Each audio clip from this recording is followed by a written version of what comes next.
வணக்கம் நண்பர்களே. ஓணம் பண்டிகை நெருங்கி வருதுன்னு உங்களுக்கும் தெரியும்ல. இந்த ஓணத்தை சிறப்பா கொண்டாடலாம் வாங்க. இதோ 6 டிப்ஸ் உங்களுக்காக. முதல்ல பூக்கலாம்.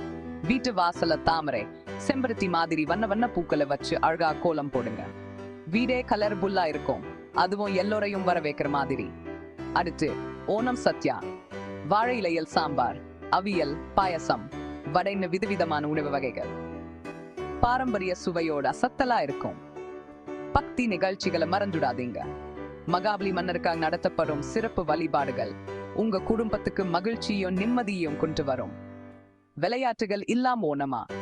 வடம்பிடி, கோணி போட்டி மாதிரி பாரம்பரிய விளையாட்டுகளை விளையாடி மகிழுங்க. ஓணம்னா ஒற்றுமையோட கொண்டாட பண்டிகை. குடும்பத்தோ நண்பர்களோட அக்கம் பக்கத்தாருனும் சந்தோஷமா நேரத்தை செலவு பண்ணுங்க. ஒற்றுமையையும் மகிழ்ச்சியையும் கொண்டாடும் பண்டிகை இது. கடைசியா உடை அலங்காரம். வேட்டி, செட்டி புடவை மாதிரி பாரம்பரிய உடைகளை அணிந்து ஓணத்தின் கலாச்சார சிறப்பை முழுமையா அனுபவிங்க. இந்த டிப்ஸ்களை பின்பற்றி கலாச்சார பிணைப்பையும் குடும்ப உறவுகளையும் வலுப்படுத்தி ஓணத்தை சிறப்பா கொண்டாடுங்க. ஓணம் வாழ்த்துகள்.